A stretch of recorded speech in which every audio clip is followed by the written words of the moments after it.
Russian oil. We send people out there saying, go buy oil. Buying Russian gas is not funding the war. I think I'm entitled to have my own side. I'm entitled to weigh my own interests, make my own choices. Europe has to grow out of the mindset that Europe's problems are the world's problems. But the world's problems are not Europe's problems.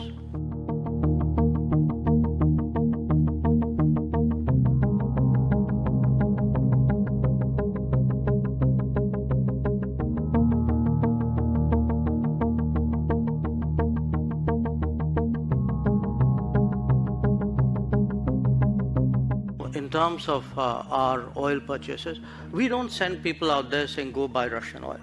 We send people out there saying, go buy oil. Now, you buy the best oil you can in the market. So I don't think I would attach a political messaging to that. West seems to be quite vociferous in trying to curtail funding for the war in Ukraine, whereas by purchasing this oil for national interest, India is being asked, are you funding this war?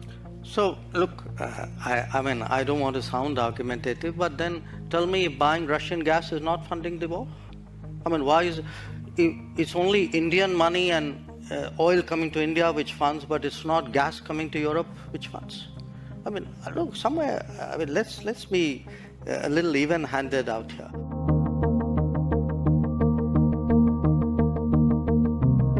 If countries in Europe and the West and the United States are so concerned, why don't they allow Iranian oil to come into the market?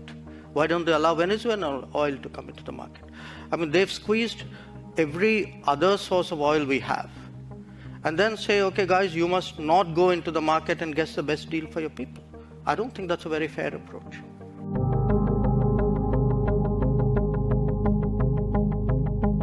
With India counting on global support for in its struggle with China, its issues with China, how do you think you'll be trusted by others after that? Why do you think anyone will help Delhi after you didn't help others over Ukraine?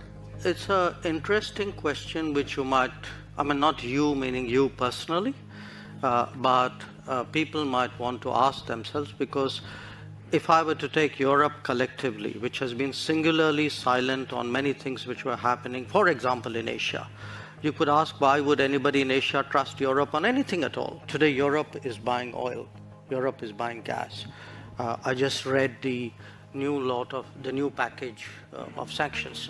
Now, the package is designed in a way in which consideration has been given to the welfare of the population. So, pipelines have a certain carve-out. And timelines have been given. It's not like tomorrow morning everything's going to be cut off.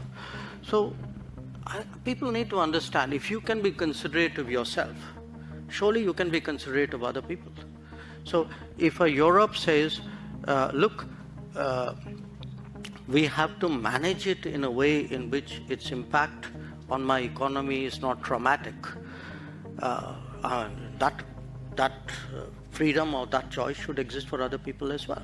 Europe has to grow out of the mindset that Europe's problems are the world's problems, but the world's problems are not Europe's problems. That if it is you, it's yours. If it is me, it's ours.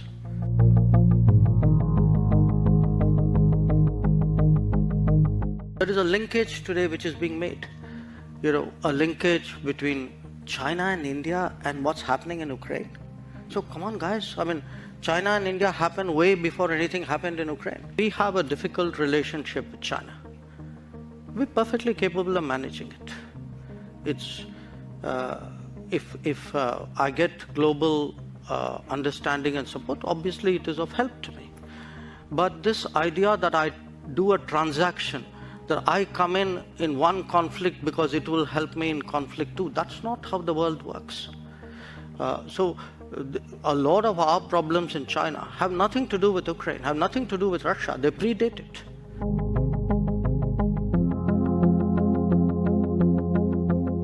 S.Jaishankar, there will always be two axes at this point. I think it's an understood, accepted fact that you have the West, US-led, You have China as a next potential axis. Where does India fit into this?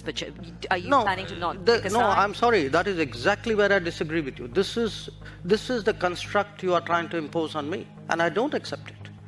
I mean, I don't think it's necessary for me to join this axis or not, and if I'm not joining this, I must be with the other one. I don't accept that. I mean, I think I'm 1/5 of the world's population. I am today the 5th or 6th largest economy in the world. I mean, forget the history, civilization bit, everybody knows that. But I think I'm entitled to have my own side. I'm entitled to weigh my own interests, make my own choices. And my choices will not be cynical and transactional, but they will be a balance of my values and my interests. There is no country in the world which disregards its interests.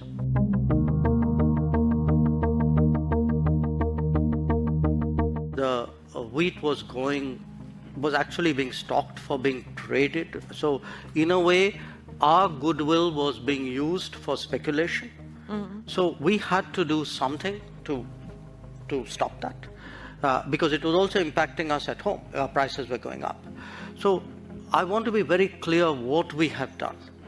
We have actually said, look, we're not going to give speculators an open access to the Indian market, so that the Indian customer and the LDCs of the world get the short end of that. Yeah. And preventing a diversion to high-income countries with a greater possibility to buy, because what we saw happen with the vaccines, we don't want to see happen with the wheat, which was the rich people got vaccinated and the poor were left to God.